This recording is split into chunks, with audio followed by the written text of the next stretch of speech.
When Churchill took over in 1940, he knew that the war was going to end with British bayonets in the middle of Berlin. And he set up teams to work out how that would best be done. And one of the things they did was to study the previous occupation after the First World War. And one of the things, the lessons that they learnt, was cooperation between the Americans, Belgians, French and British, and how badly that had been done. Because they tried to cooperate at capital level when actually the soldiers on the ground needed to work together.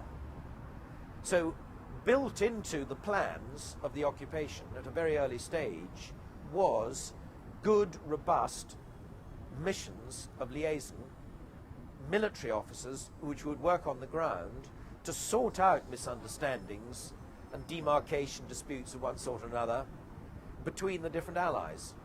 And that was built into the London agreements, which were between the Americans, the Soviets and the British, which was the thing which actually drove the occupation and how it was going to be done. Hitler's Germany lay in ruins. The dream of a 1,000-year Reich devastated. 6 years of war end in unconditional surrender. Berlin is divided up by the victorious Allies. The Soviets agreeing to allow other military missions stationed there to carry out monitoring and liaison duties. It is a decision the Soviets are soon to regret. Because with the advent of the Cold War, reliable sources of military intelligence suddenly become invaluable. The Cold War in Europe was to last 40 years.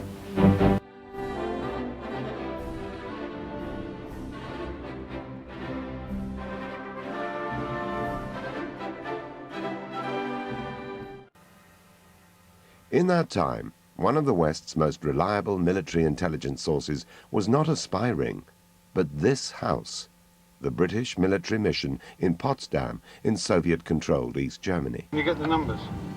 Yeah, 729.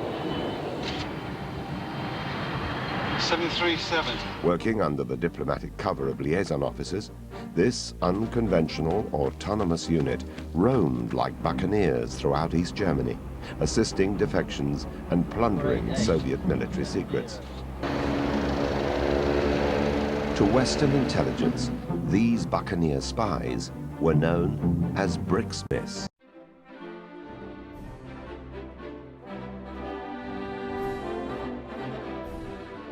And I might say we should note that the British were the first to react to the agreement and set up a mission with the Soviets in exchange missions, the Soviet mission in Bunda, Socksmith, and the British mission here, Bricksmith in Potsdam. And that gave us considerable advantages in the Allied comparison of effort for the next 45 years, because we were the biggest mission, we were the most senior, and of course we would say we were the best, but we would. We were bigger by a considerable margin. The on-pass strength, that is the accredited members of the mission who could travel in East Germany and carry out our tasks, numbered 31. So in effect, Bricksmith was as strong as the other two Allied missions put together. And that had long-term consequences. It meant that, for example, in our method of covering the estate and its responsibilities, we always had, or virtually always had, 3-man crews in our cars.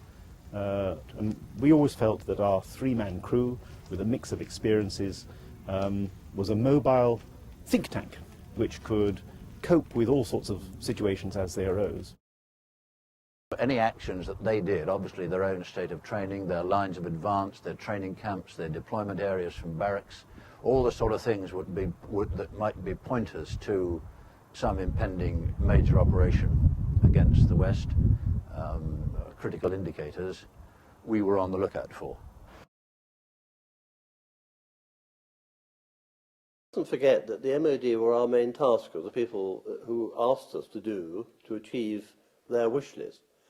But that tended to be roughly the sort of middle level of the MOD.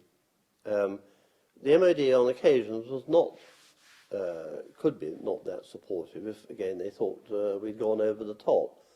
But it worked both ways. On one occasion, you might get a bit of a rocket for overstepping the mark. On the other hand, I remember very clearly getting a very nice note from the MOD when we actually picked up the explosive reactive armour for the T-80 tank.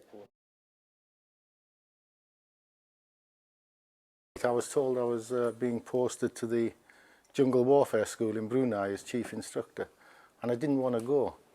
And but I had a great friend of mine was the SAS guy in Brixmas at the time.